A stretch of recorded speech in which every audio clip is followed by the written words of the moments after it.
जय हिंद साथियों, नमस्कार। जैसा कि पटवार, रीट और हाई कोर्ट वाले विद्यार्थी उन लोगों के लिए खुशखबरी कि वो इंग्लिश के बारे में भारी डिमांड कर रहे थे, तो ये मेरा सौभाग्य है कि डॉक्टर अशोक जी शर्मा, जो पहले भारतीय वायुसेना में, उसके बाद दिल्ली गवर्नमेंट में लेक्चरर थे, फिर सेकंड ग्रेड राजस्थान में और वर्तमान में व्याख्याता पद पर राजस्थान में कार्यरत है इंग्लिश के पद पर। तो इंग्लिश के व्याख्याता होने के कारण एक मोटिवेशनल स्पीकर भी है, अच्छा आपको ज्ञान देंगे। तो मैं कहता हूँ कि जितने भी पटवार और रीट और हाई कोर्ट की इंग्लिश के जो विद्यार्थी हैं या जो इंग्लिश सीखना चाहते हैं, उनके अंदर एक भय बना हुआ था कि इंग्लिश क्या है। क्योंकि हम क्या करते हैं कि ऋतिक रोशन के 6 पैक देखते हैं, लेकिन ऋतिक रोशन के 6 पैक बनाने की कोशिश नहीं करते। तो मैं आज आपको डॉक्टर अशोक जी शर्मा सिखलाने जा रहा हूँ, आपको कोशिश करनी है, इंग्लिश आएगी आपको। ठीक है दोस्तों, तो वीडियो पर आप बने रहें और सर की बातें सुने, जो आपको वो करें उसको आप नोट करें। नेक्स्ट क्लास फिर लेकर आएंगे, तो आप सर से सुने। आइए सर। सभी साथियों को जय हिंद। बहुत बहुत धन्यवाद आशु जी चौहान सर। मैं ज़्यादा बातें करने की बजाय सीधा बिंदु पे आ जाता हूँ, सीधा अपने टॉपिक पे आते हैं, क्योंकि इतना ही समय हमें मिलता है। समय बहुत कीमती है बेटा, और जो आदमी समय की कदर करना नहीं जानता है, इसका मतलब वो अपनी मंजिल तक पहुंच नहीं पाएगा, ये तय बात है। तो हम बिना किसी प्रकार की भूमिका के सीधे अपने टॉपिक पे आते हैं। एक टॉपिक जो कॉमन है, किस किस में कॉमन है, जो आप लोगों को रीट के लिए कॉमन है, रीट में भी वो टॉपिक है, पटवार में भी वो टॉपिक है, और आपके हाई कोर्ट की जो एलडीसी वगैरह की भर्ती होती है, किसी भी प्रकार की एग्जाम में जो बच्चे सामान्य अंग्रेजी सीखना चाहते हैं, उनके भी काम आने वाला टॉपिक है। एक इस प्रकार का कॉमन टॉपिक अपन लेने का प्रयास करते हैं और उस कॉमन टॉपिक पे चर्चा करेंगे। उसमें क्या क्या हमें सीखना है और क्या क्या नहीं सीखना है। कई बार ऐसा होता है कि आप आवश्यकता से ज़्यादा सीख जाते हैं, तब भी समस्या है, और कई बार आवश्यकता से कम सीख लेते हैं, तब भी समस्या है। तो एक सही रणनीति के साथ हम उस बिंदु को लेंगे, और वो बिंदु आज हम लेंगे, जो टॉपिक आज हम लेंगे वो होने वाला है सब्जेक्ट वर्ब एग्रीमेंट। कौन सा टॉपिक होने वाला है बेटा? Subject verb agreement. ये टॉपिक हमारा होने वाला है सब्जेक्ट वर्ब एग्रीमेंट। ठीक है, सब्जेक्ट वर्ब एग्रीमेंट का मतलब क्या होता है ये मैं आप लोगों को बताऊं। सब्जेक्ट आप जानते हैं, किसी भी सेंटेंस में सब्जेक्ट होता है। जिस तरीके से ये सेंटेंस है, Rahul is playing, Rahul is playing, ये सेंटेंस है आपका। इसमें राहुल क्या है? सब्जेक्ट है राहुल, और इज क्या है? इसमें वर्ब है। आपको इतना ही समझना है एक बार, ये सब्जेक्ट है और ये क्या है? आपकी वर्ब है। इन दोनों के बीच में एग्रीमेंट होना चाहिए, इन दोनों के बीच में एक संबंध होना चाहिए, इन दोनों के बीच में एक समायोजन होना चाहिए। उसको कहते हैं सब्जेक्ट वर्ब एग्रीमेंट। किस सेंस में? Subject must agree with the subject. आपका जो सब्जेक्ट है वो वर्ब के साथ एग्री होना चाहिए। किसके साथ? सब्जेक्ट के नंबर, ध्यान दीजिएगा बेटा, सब्जेक्ट के नंबर और पर्सन के साथ। नंबर का मतलब होता है एक वचन, बहुवचन, और पर्सन का मतलब होता है second person, third person, first person. ये क्या होते हैं? पर्सन होते हैं। तो यदि आपका सब्जेक्ट कैसा है? सिंगुलर है, तो वर्ब भी कैसी होनी चाहिए? सिंगुलर होनी चाहिए। यदि आपका सब्जेक्ट प्लूरल है, मानो यही सेंटेंस हमारा होता दे, और उसके बाद में यदि इज लिख देते, तो ये एग्रीमेंट नहीं हुआ। क्यों नहीं हुआ एग्रीमेंट? देखिएगा, ये जो दे है ये प्लूरल है, और ये इज जो है ये क्या है? सिंगुलर है। प्लूरल के साथ बहुवचन के साथ क्या लगा दिया? एक वचन लगा दिया, और बहुवचन के साथ एक वचन होने का मतलब ये हुआ कि एग्रीमेंट नहीं हुआ। इसको आप लोग सब्जेक्ट वर्ब एग्रीमेंट नहीं हुआ, ये क्या हो गया? डिसएग्रीमेंट हो गया। इसी को दूसरा शब्द कहते हैं कॉनकॉर्ड, CONCORD, कॉनकॉर्ड। ये कॉनकॉर्ड नहीं हुआ, डिकॉर्ड हो गया। समझ में आ गई बात आप लोगों के? तो क्या पढ़ेंगे आज हम इस टॉपिक में? सब्जेक्ट वर्ब एग्रीमेंट होता क्या है, एक बार वापस से समझिएगा सब बच्चे। बेटा, सब्जेक्ट वर्ब एग्रीमेंट का मतलब होता है सब्जेक्ट के नंबर और पर्सन के अनुसार क्रिया का प्रयोग किया जाना।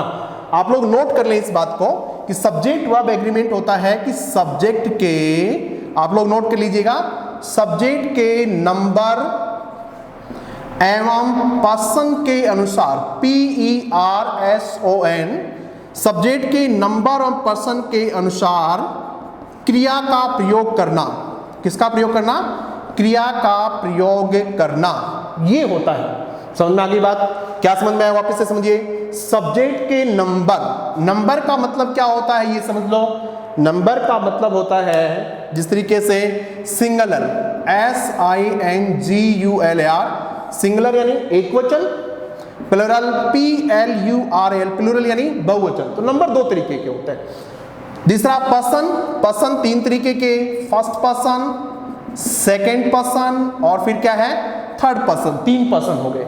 इनके अनुसार सब्जेक्ट के नंबर और पर्सन के अनुसार क्रिया का प्रयोग करना सब्जेक्ट वर्ब एग्रीमेंट कहलाता है।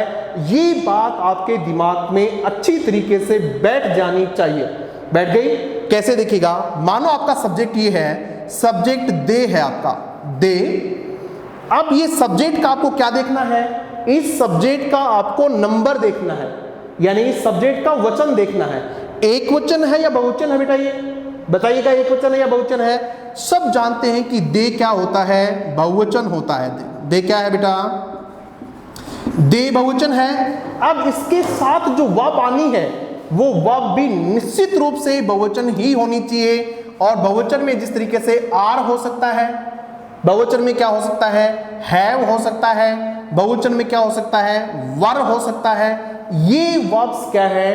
प्लुरल है। तो आवश्यकता के अनुसार इनमें से कोई एक वर्ब जो आपको टेंस के अनुसार ठीक लगे, जो आपको स्थिति के अनुसार ठीक लगे, कोई एक वर्ब आनी चाहिए। लेकिन क्या नहीं आनी चाहिए, ये ज्यादा इंपॉर्टेंट समझना। क्या नहीं आना चाहिए? इसके साथ इज नहीं आना चाहिए। क्यों नहीं आना चाहिए इज? क्योंकि दे क्या है? प्लुरल है। और इज क्या है? सिंगुलर है। आपको पता होना चाहिए सिंगुलर है। ये एक वचन है और ये क्या है? बहुवचन है। तो ये नहीं आना चाहिए। ये हैव के स्थान पे क्या नहीं आना चाहिए? हैज नहीं आना चाहिए, क्योंकि हैज भी क्या है? सिंगुलर है। वर्ब के स्थान पे क्या नहीं आना चाहिए? वॉज नहीं आना चाहिए, क्योंकि वॉज भी क्या है? सिंगुलर है। तो ये एक सामान्य परिभाषा मैंने आप लोगों को बताई कि सब्जेक्ट वर्ब एग्रीमेंट क्या होता है। एक बार फिर से आप लोग इसको अच्छे से देखो बेटा, बहुत धीरे धीरे समझना है चीजों को, बहुत आसानी से, बहुत समझ के, बहुत मन से समझना है। सब्जेक्ट के नंबर और पर्सन के अनुसार क्रिया का प्रयोग किया जाना ही क्या कहलाता है? सब्जेक्ट वर्ब एग्रीमेंट कहलाता है। समझ गए आप लोग? इसी का दूसरा टॉपिक, दूसरा नाम होता है, वो क्या होता है? कई कई बुक में कॉनकॉर्ड नाम से दिया जाता है। मान लो कि हाई कोर्ट में ये टॉपिक किससे नाम से दे दिया? कॉनकॉर्ड नाम से दे दिया। पटवार में ये किसके नाम से दे दिया? सब्जेक्ट एग्रीमेंट के नाम से दे दिया।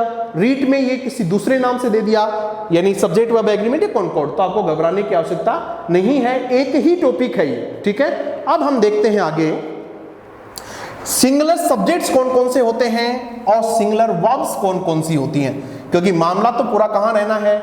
सब्जेक्ट वर्ब एग्रीमेंट का ही रहना है। तो हमें सब्जेक्ट चाहिए और क्या चाहिए? वर्ब चाहिए। तो एक बार देख लेते हैं हम कि सिंगुलर सब्जेक्ट्स कौन से हैं और प्लुरल सब्जेक्ट्स कौन से हैं। प्लुरल सब्जेक्ट्स कौन कौन से प्लुरल सब्जेक्ट्स हैं? आप बताइएगा। दे, ये प्लुरल सब्जेक्ट है। ठीक है, दे के साथ जो वर्ब आनी चाहिए, यहां प्लुरल वर्ब्स भी लिख लेते हैं, प्लुरल वर्ब्स लिख लेते हैं, प्लुरल क्रियाएं जो लिख लेते हैं। इधर दे है, उसके बाद में वी है, ये भी कैसा है? प्लुरल है। यू को भी कैसा माना जाता है? प्लुरल माना जाता है। उसके बाद में कई बार आई को सिंगुलर और कई बार आई को प्लुरल माना जाता है। ठीक है, उसके बाद सिंगुलर कौन कौन से होते हैं? ही सिंगुलर है, सी सिंगुलर है और इट भी क्या है? सिंगुलर है। ये सिंगुलर है, एक वचन है, इनका ही प्लुरल क्या है? दे है। तो जब आपका सब्जेक्ट ही हो, मानो भाई आपका सब्जेक्ट ही है, तो आपको वर्ब कैसी चाहिए? एक वचन चाहिए। तो एक वचन में आपको इज लिखेंगे आप। जब आपका सब्जेक्ट सी है तब भी आप क्या लिखेंगे? इज लिखेंगे। जब आपका सब्जेक्ट इट है तब भी आप क्या लिखेंगे? इज लिखेंगे। यदि आपका सब्जेक्ट ये है दे, तो आप इनमें से ये नहीं लिखेंगे और इनके स्थान पे क्या लिख देंगे? आर लिख देंगे। बस इतना ही समझना है।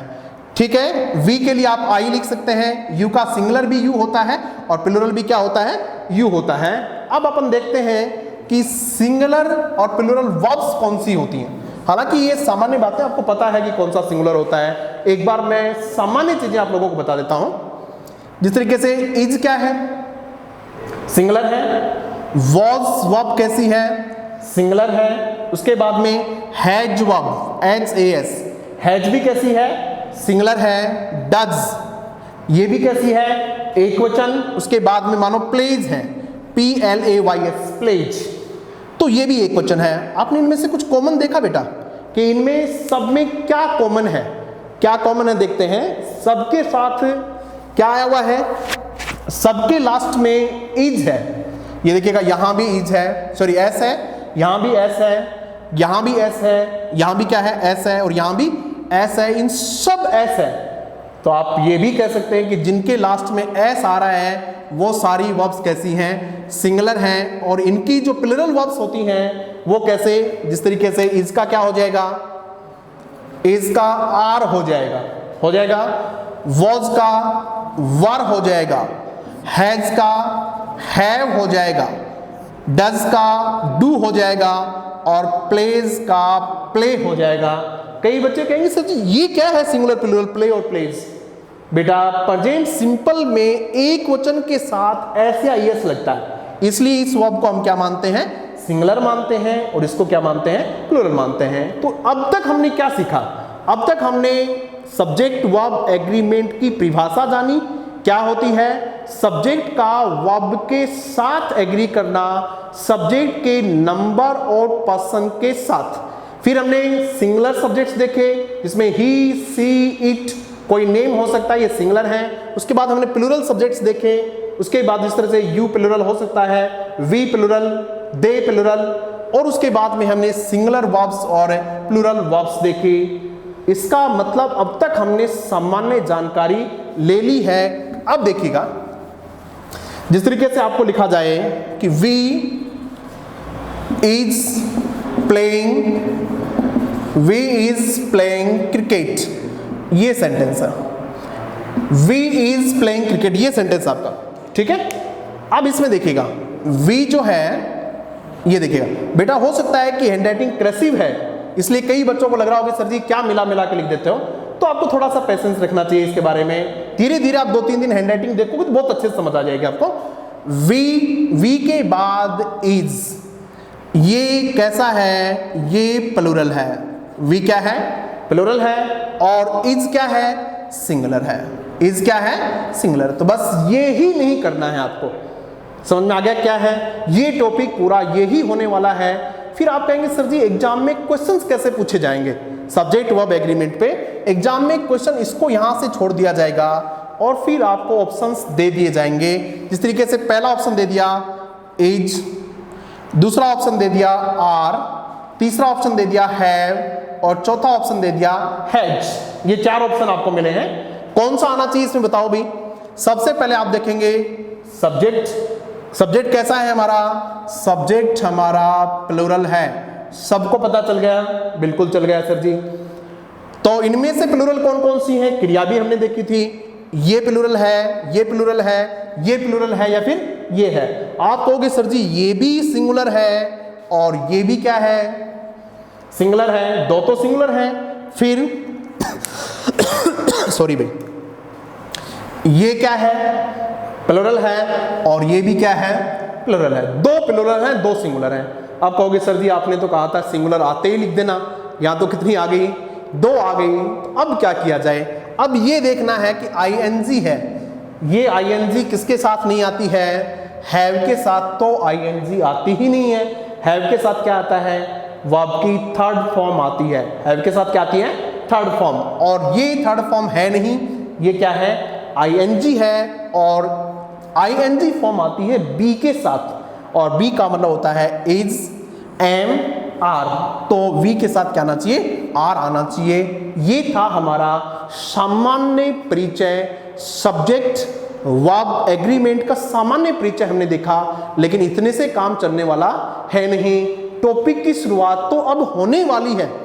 आप कहोगे सर जी तो हमें आ गया, सिंगुलर सब्जेक्ट आ गए, सिंगुलर वर्ब आ गए, अब लिख देंगे। ऐसा नहीं होने वाला है।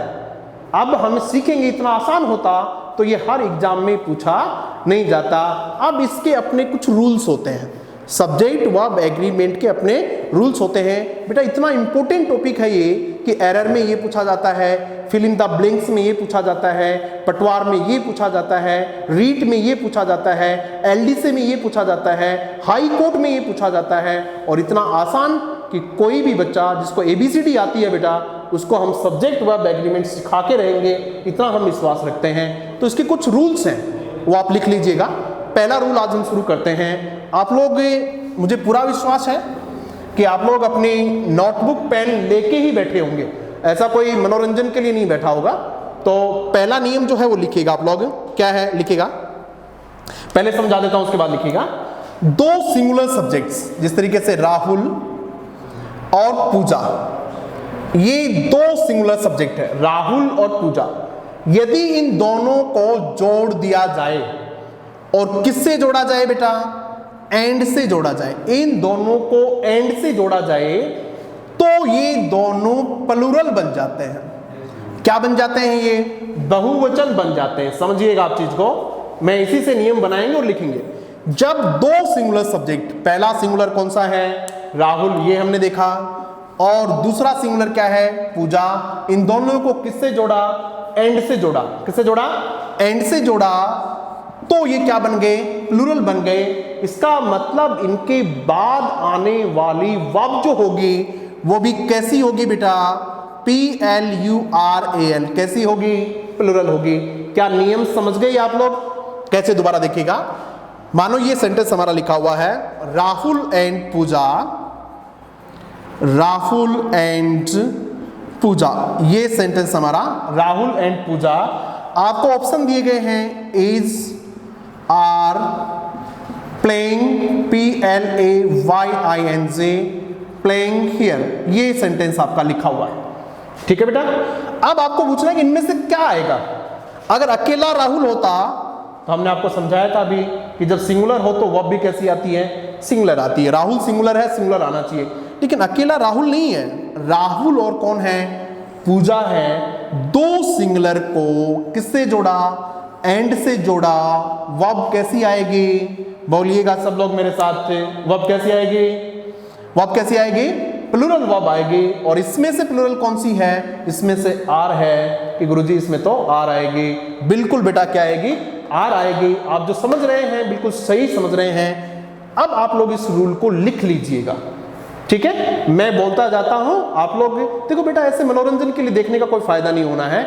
मैं आपको सिलेबस करवाने वाला हूं, पूरा सिलेबस करवाने वाला हूं, तो क्यों नहीं आप लोग अपनी नोट्स बनाइएगा, वीडियो को अंत तक देखिएगा, फिर उसका रिवीजन कीजिएगा, दूसरे दिन उससे आगे पढ़िएगा, तब पढ़ना होता है। लिखिएगा, इसका पहला रूल क्या है, जब दो सिंगुलर सब्जेक्ट्स को, किनको, जब दो सिंगुलर सब्जेक्ट्स को, ये लिखा हुआ है, इसको मैं दोबारा बोल रहा हूं, क्या लिखा है, SINGULAR SUBJECTS। जब दो सिंगुलर सब्जेक्ट्स के स्थान पे आप नाउन्स भी लिख सकते हैं। जब दो नाउन्स को NOUNS किससे जोड़ दिया जाए, एंड से जोड़ दिया जाए। लिखिएगा, जब दो सिंगुलर नाउन्स या सब्जेक्ट को एंड से जोड़ दिया जाता है तो उनके बाद आने वाली वर्ब प्लूरल होती है।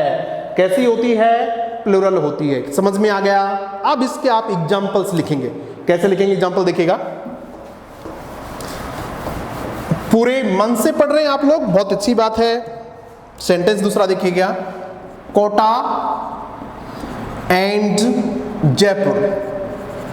स्पेलिंग एक बार फिर बोल रहा हूं मैं, KOT, Kota and Jaipur, Kota and Jaipur. आपके पास है इज, आर, और यहां लिख देता हूं मैं बिग सिटीज, CITIES, ये लिख दिया बेटा हमने। आपको बताना है कि इस इज और आर में से क्या आएगा। आप खुद बता सकते हैं क्या आएगा भाई, क्या आएगा, आर आएगा। तो इसमें हो जाएगा Kota and Jaipur are big cities. Clear है, समझ में आ गया? उसके बाद देखिएगा एक और सेंटेंस, एक सेंटेंस और लिखिए, Rahul and his father. Rahul and, देखिएगा स्पेलिंग में बोलता हूं इसलिए ध्यान से सुन लीजिएगा। Rahul and his father dash dash dash gone to Agra. ये सेंटेंस लिखा हुआ है हमारा, गॉन टू आगरा। आपके पास ऑप्शंस हैं, हैड्स पहला ऑप्शन, दूसरा ऑप्शन हैव, तीसरा ऑप्शन इज और चौथा ऑप्शन आर। ये देखिएगा बेटा लोग, अब देखिएगा पहला काम क्या है आप लोगों का, पहला काम है आप लोगों का सब्जेक्ट को पहचानना, to identify the subject. Subject को पहचानना पहला काम है आपका। आपने पहचाना सब्जेक्ट किससे जुड़ा हुआ है, एंड से जुड़ा हुआ है। यदि एंड से जुड़ा हुआ है तो वर्ब क्या आनी चाहिए, बोलिएगा सब लोग, वर्ब आनी चाहिए प्लूरल। इसमें से प्लूरल कहां कहां है ऑप्शन देखिएगा, ये क्या है सिंगुलर, ये क्या है सिंगुलर। इसका मतलब इन दोनों का तो कोई मतलब ही नहीं है, ये तो आ ही नहीं सकते। इसको बेटा एलिमिनेशन मेथड कहते हैं। क्या कहते हैं इसको, एलिमिनेशन मेथड कहते हैं। हमने इनको एलिमिनेट कर दिया, इनको काट दिया पहले ही। क्या बच गए हमारे पास, एक है बच गया और एक क्या बच गया, आर बच गया, दो चीजें बच गई। अब है और आर में से क्या आना चाहिए, आर के बाद आप जानते हैं इज, एम, आर, वॉज, वर, इनके बाद आईएनजी फॉर्म आती है। कौन सी फॉर्म आती है, आईएनजी आती है। यहां आईएनजी है नहीं, कौन सी फॉर्म है, गॉन, गो, वेंट, गॉन। कौन सी फॉर्म है गॉन, बोलिएगा सब। Sir ji third form of the verb है, बिल्कुल सही बोल रहे हैं। कौन सी वर्ब है, third form of the verb है। आप दिख रहे हैं बेटा मेरे को, सब लोग आप लोग बैठे हैं अपने नोट्स बना रहे हैं, सब दिख रहे हैं, इसलिए मैं आपको एडजस्ट करके ही पढ़ा रहा हूं। सब बच्चे मेरे सामने बैठे हैं, मुझे बहुत अच्छा लग रहा है, आप लोग देख रहे हैं, सुन रहे हैं। तो क्या आएगा इसमें, ये नहीं आएगा, क्या आएगा बेटा इसमें, हैव आएगा। तो पहला बिंदु हमने समझा कि जब दो सिंगुलर नाउन्स को एंड से जोड़ दिया जाए तो वर्ब कैसी आनी चाहिए, कैसी आनी चाहिए, वर्ब प्लूरल आनी चाहिए, वर्ब बहुवचन आनी चाहिए। अब एक क्वेश्चन देखिएगा जो एग्जाम में पूछा हुआ है, थोड़ा ट्रिकी है, एग्जाम में पूछा हुआ, एग्जाम के लेवल का क्वेश्चन बताता हूं। देखो लेवल तरीका क्या रहेगा हमारा, पहले आपको थोड़ा समझाना, थोड़ा अच्छा स्तर, फिर उससे अच्छा स्तर और फिर बहुत शानदार स्तर, एडवांस लेवल की इंग्लिश तक हम चलेंगे। एक क्वेश्चन देखिएगा एग्जाम में कैसा आया है और उसको आप लोग सोल्व करेंगे। मैं आपको देता हूं एक क्वेश्चन और ऑप्शन देता हूं, देखिए क्या है, देखिएगा, यू एंड आई, दिख रहे हैं, you and I, Y O U A N D I, you and I. आगे लिखिए, गोइंग टू आगरा। ये सेंटेंस आपका, you and I going to Agra. Option क्या थे ये देख लो। अब पहला ऑप्शन था आपका एम, ए एम एम, दूसरा ऑप्शन था इज, तीसरा ऑप्शन था आर और चौथा ऑप्शन था have, H A V. Question exam में आया हुआ बेटा, पढ़ में एलडीसी में आया हुआ है, हाई कोर्ट में भी आया हुआ क्वेश्चन। आप समझिएगा इसमें क्या आना चाहिए, बताओ क्या आएगा। आप लोगों के लिए मात्र 10 सेकंड का वक्त है, आप मुझे इसका आंसर दीजिएगा फटाफट, क्या आना चाहिए इसमें बताओ। आई के साथ क्या आएगा बोल के देखिएगा, बचपन से भी अंग्रेजी आई नहीं आई, क्या बोला, आई एम, आई एम, इतना तो आपने सीख लिया होगा आई एम, और इसी चक्कर में आई एम का मतलब क्या हो जाएगा, यहां गलत हो जाएगा, क्योंकि आई के साथ एम आता है लेकिन यहां सब्जेक्ट आई नहीं है। सब्जेक्ट कौन है, सब्जेक्ट यू और आई दोनों है, यू और आई दोनों हैं। इसका मतलब ये दोनों किससे जुड़े हुए हैं, एंड से जुड़े हुए हैं। एंड से जुड़ने पर सिंगुलर होते तो भी क्या बन जाते, प्लूरल बन जाते। प्लूरल है तो कोई समस्या है ही नहीं, इसका मतलब ये प्लूरल हो गया। और अब देखिएगा इसमें प्लूरल कौन कौन है, ये सिंगुलर ये नहीं आएगा, आपके पास ये आर है और ये आपके पास क्या है, हैव है। ठीक है, अब इसमें हैव आ सकता है कि नहीं आ सकता बताओ, हैव नहीं आ सकता। क्यों नहीं आ सकता हैव, क्योंकि हैव के बाद क्या आनी चाहिए, हैव के बाद बेटा third form of the verb आनी चाहिए।